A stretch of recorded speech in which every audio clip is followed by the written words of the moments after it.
Assalamualaikum warahmatullahi wabarakatuh. Salam sejahtera untuk kita semua. Perkenalkan, nama saya Ali Ridho. Saya adalah dosen pengampu mata kuliah perilaku organisasi di program studi manajemen Universitas Global Jakarta. Perkenalkan, saya merupakan dosen pengampu mata kuliah perilaku organisasi yang mengajar pada semester 4, yaitu 3 SKS. Model pembelajaran yang saya terapkan ialah metode 21st Century Learning atau Student Centered Learning dengan spesifikasi model Project Based Learning, metode atau strategi pembelajaran yang menggunakan delivery, interaction, and assessment. Pada kesempatan yang berbahagia ini, saya bermaksud untuk mempersembahkan video yang ditujukan untuk memenuhi syarat dari sertifikasi dosen SMART tahun 2025, khususnya dalam penyusunan dokumen pernyataan diri dosen dalam unjuk kerja Tridharma Perguruan Tinggi PDD UKT-PT. Dalam video ini yang akan saya jelaskan adalah dalam aspek pengajaran. Mata kuliah ini membahas prinsip dasar dan karakteristik perilaku individu dan kelompok dalam organisasi, termasuk pengaruh sistem atau pengaruh struktur, proses, dan budaya organisasi terhadap perilaku anggota. Selain itu, mahasiswa juga akan mempelajari dan menganalisis faktor-faktor serta motivasi, kepemimpinan, komunikasi, konflik, dan pengambilan keputusan yang mempengaruhi efektivitas organisasi. Mahasiswa diajak mempelajari dan memahami tentang pentingnya soft skill seperti kemampuan interpersonal, pekerjaan yang dikerjakan dengan tim, dan berkomunikasi efektif dalam lingkungan kerja. Selain itu, penguasaan teori, mahasiswa akan mengembangkan kemampuan analisis dan keterampilan dengan pengetahuan keterampilan untuk mengelola serta meningkatkan kinerja individu dan kelompok guna mencapai tujuan organisasi secara optimal. Oke, capaian pembelajaran yang ada di mata kuliah perilaku organisasi ini, yang pertama adalah menguasai konsep teori dan prinsip dasar perilaku individu, kelompok, dan organisasi dalam konteks organisasi modern. Kemudian CPL yang kedua, mampu menyusun laporan hasil studi atau kajian perilaku organisasi secara ilmiah, logis, dan etis, serta mengkomunikasikannya secara efektif dalam pihak terkait. Kemudian CPL yang ketiga, mampu mengambil keputusan strategis berdasarkan data dan analisis ilmiah terhadap fenomena perilaku dalam organisasi. Kemudian CPL yang keempat, mampu mengaplikasikan metode observasi, studi kasus, atau survei untuk mengevaluasi masalah perilaku organisasi secara sistematis. Kemudian CPL yang kelima, itu mampu menunjukkan sikap bertanggung jawab atas pekerjaan di bidang keahliannya secara mandiri. CPMK dalam mata kuliah ini adalah yang pertama menjelaskan konsep dasar perilaku individu dalam organisasi termasuk persepsi, motivasi, dan pembelajaran. Menganalisis dinamika kelompok kerja, komunikasi, konflik, dan kepemimpinan dalam organisasi. Kemudian mengevaluasi pengaruh struktur budaya organisasi dan perubahan organisasi terhadap perilaku anggota. Kemudian CPMK yang keempat, mengidentifikasi dan merancang strategi manajerial yang sesuai untuk meningkatkan efektivitas organisasi berdasarkan analisis perilaku. Kemudian CPMK yang kelima, menunjukkan kemampuan berpikir kritis dan komunikasi efektif dalam diskusi atau studi kasus perilaku organisasi. Untuk referensi, saya mengambil referensi dari Ali dan Duha, yaitu buku perilaku organisasi. Itu adalah referensi utama. Kemudian tambahannya itu ada Organization Behavior yang ditulis oleh Stephen Robbins dan Timothy. Kemudian data-data pendukung, referensi pendukung bisa dilihat di organisasi behavior, karangan Mechod ya. Di dalam sistem pembelajaran mata kuliah dasar perilaku organisasi dilaksanakan secara sinkronus dan asinkronus dengan menggunakan metode pembelajaran aktif, mengutamakan peran dan keaktifan mahasiswa dalam proses pembelajaran.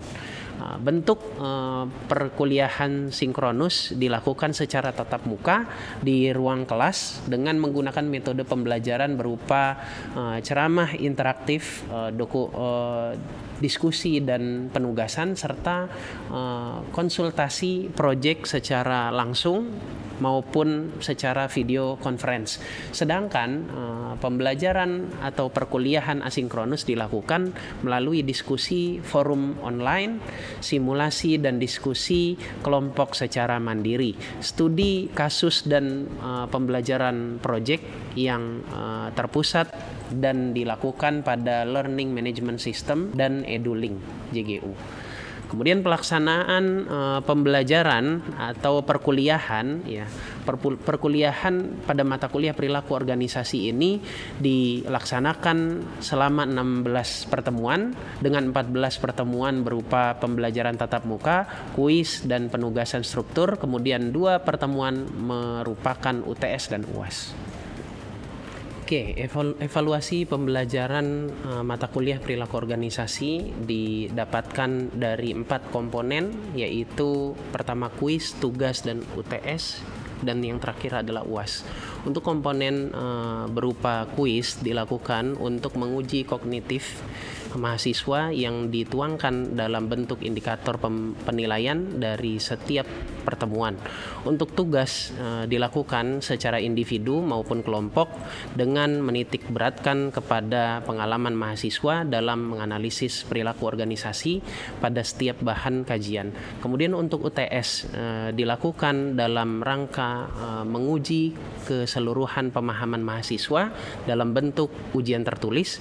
Kemudian sementara untuk UAS dilakukan dalam bentuk proyek akhir mata kuliah dengan dibagi ke dalam beberapa kelompok, ya, dengan menekankan penilaian dari analisis dan simulasi dalam tema terkait di dalam mata kuliah perilaku organisasi, yaitu seperti hasil proyek, kerjasama tim, dan presentasi serta mendemonstrasikan hasil dari pengerjaan proyek tersebut.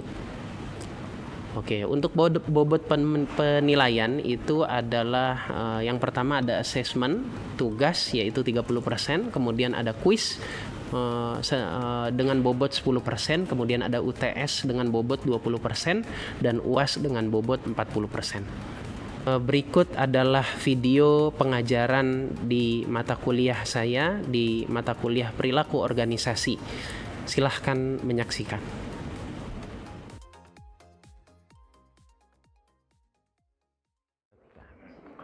Bismillahirrahmanirrahim. Assalamualaikum warahmatullahi wabarakatuh.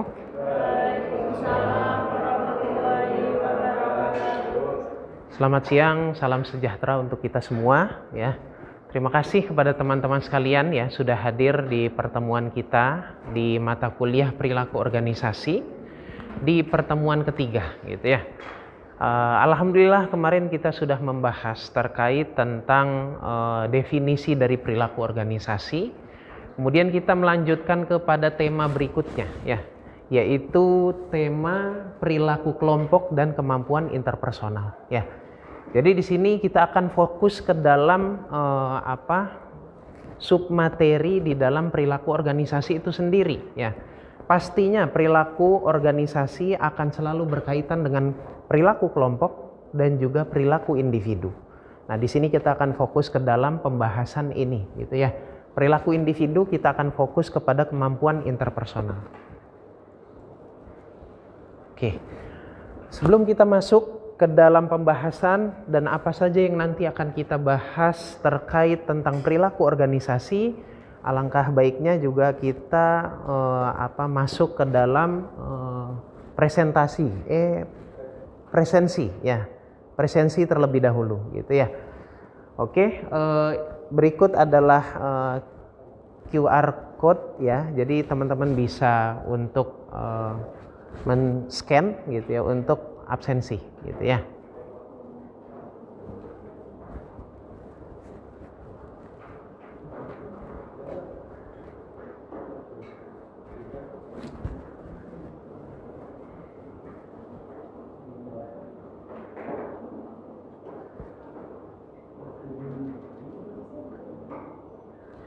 Oke, kita lanjut ke dalam materi berikutnya ya, ke dalam pembahasan berikutnya, yaitu capaian pembelajaran ya.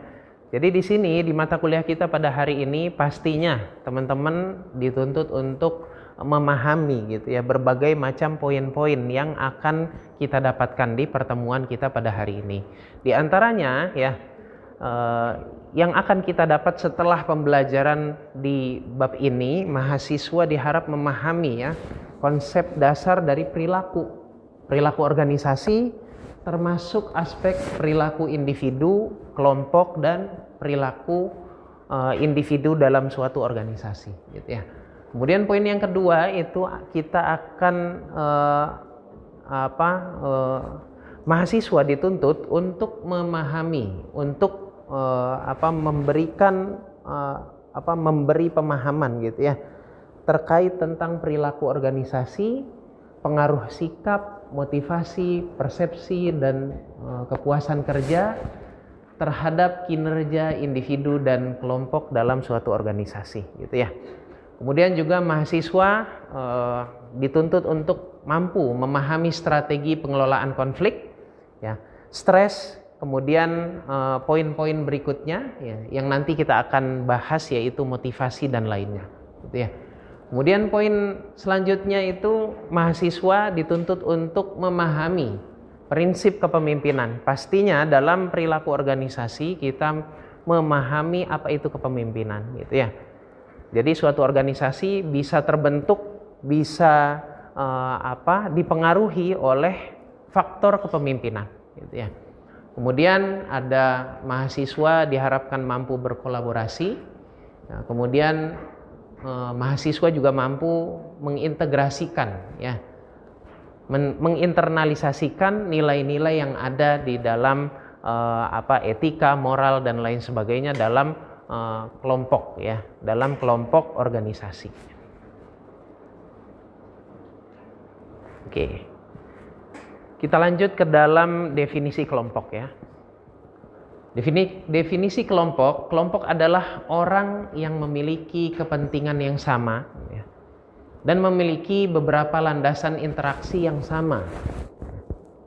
Ya, jadi kelompok itu ya terdiri dari berbagai macam orang ya, punya latar belakang yang berbeda gitu ya. Mereka diikat ya bersamaan ya oleh serangkaian hubungan sosial yang khas gitu ya. Jadi kelompok itu bisa terbentuk, bisa terkumpul karena adanya ciri khas yang sama ya. Contohnya apa? Contohnya ya himpunan mahasiswa manajemen gitu ya. Otomatis isinya adalah mahasiswa manajemen gitu kan ya. Nah, ini ada ciri khasnya tersendiri. Kemudian simbol-simbol atau warna-warna terkait itu menjadi ciri khas dari suatu kelompok gitu ya. Kemudian kelompok dapat terorganisasi ya. Kelompok dapat terorganisasi secara ketat dan berkala ya, dan berjangka panjang gitu ya. Namun juga dapat bersifat cair dan sementara gitu ya. Jadi di sini itu kelompok itu bisa selamanya dan bisa sementara gitu ya. Kalau selamanya contohnya apa?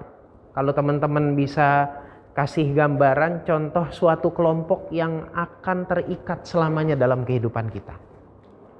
Keluarga ya. Keluarga akan selalu terikat gitu ya. Ya, sampai selamanya. Ada juga yang enggak gitu ya.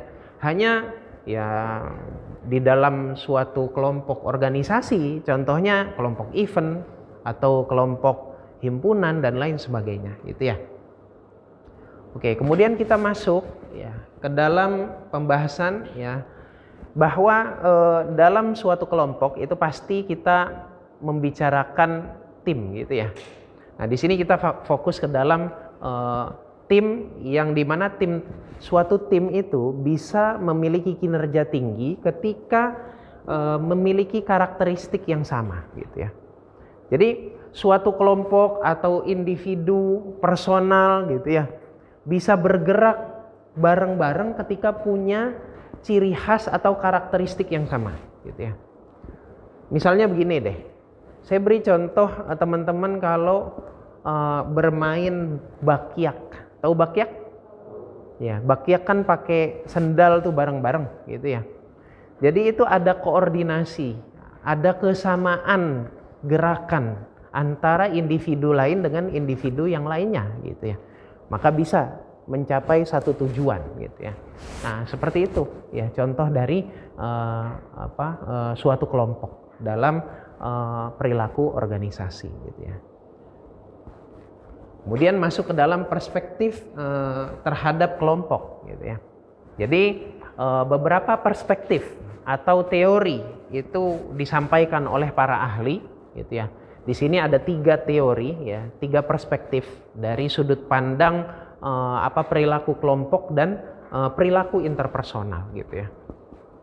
Nah, untuk untuk perspektif pertama ya,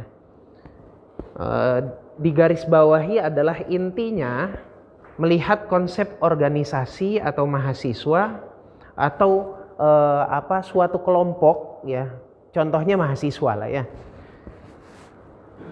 dari pemahaman atau faham klasik gitu ya.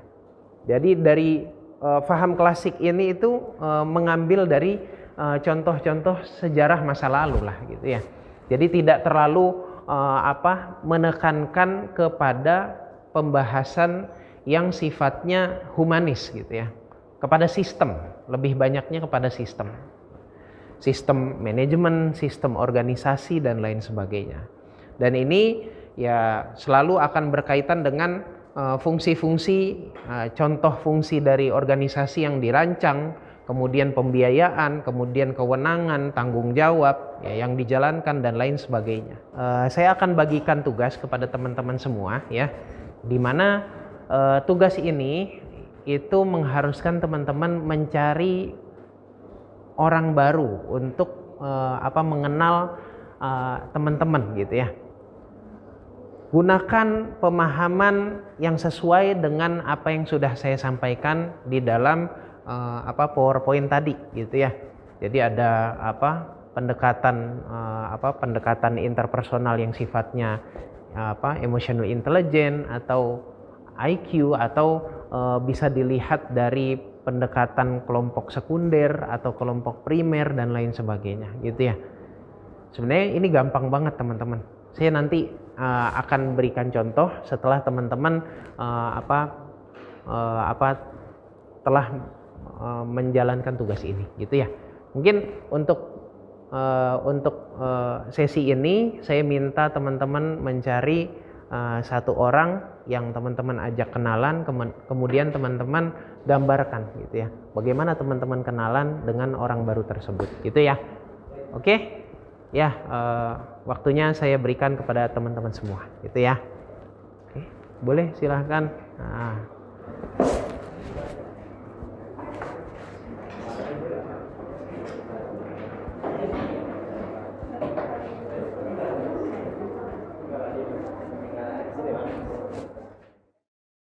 Oke, iya, alhamdulillah, terima kasih ya teman-teman sudah mencari orang baru gitu ya, di mana teman-teman di sini tujuannya untuk mengimplementasikan pemahaman teman-teman terkait tentang kemampuan interpersonal gitu ya. Oke, mungkin saya mau panggil 3 orang menyampaikan bagaimana sih ya berkomunikasi dengan orang lain gitu ya, orang baru gitu ya, untuk pendekatan materi yaitu kecerdasan atau kemampuan interpersonal gitu ya. Mungkin Sabih boleh maju dan menyampaikan gitu ya, orang baru mana yang Sabih temukan gitu ya. Ya, boleh. Iya, boleh. Ya, guys.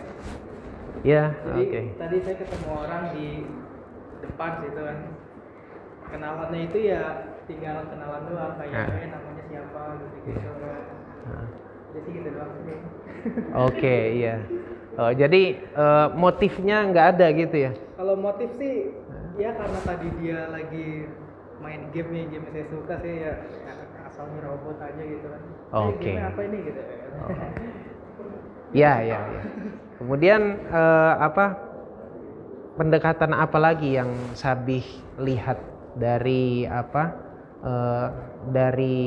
mengambil sampel di luar tadi gitu ya? Selain main game atau wah kayaknya orangnya keren nih atau apa gitu ya? Boleh disampaikan? Ya udah sih kayaknya orangnya chill gitu kan. Oke. Mukanya Chill. serem gitu kan. Ya. Jadi saya berani deketin. Kalau bukan serem kan saya mau deketin juga sungkan gitu. Oke, iya ya. Bagus ya. Terima kasih Sabi ya. Oke, tepuk tangan buat Sabi. Iya. Kemudian Hasbi boleh?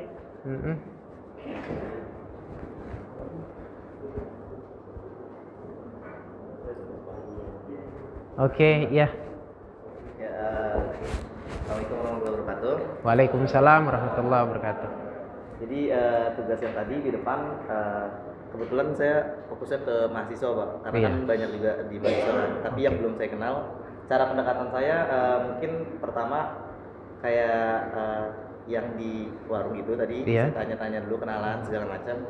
Terus karena saya hobi sepak bola, saya tanya-tanya tentang sepak bola yang hari ini Pak, berita-berita yang hari ini. Jadi ada pendekatan-pendekatan seperti itu ya. Oke. Kayak gitu. Berarti itu untuk perkumpulan sepak bola gitu ya. Untuk kepentingan perkumpulan sepak bola ya. Ya itu bagus contoh yang bagus. Sama organisasi lain mungkin ada kaitannya dengan organisasi lain gitu mungkin.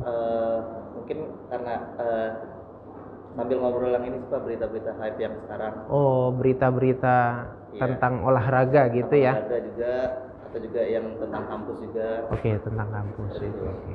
Ya, makasih ya Azwi Terima kasih, ya. Pak. Oke, tepuk tangan.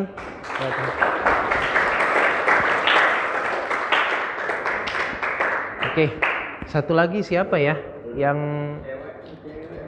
Yang perempuan? Hah? Iya. Aurel? Iya, boleh. Ya.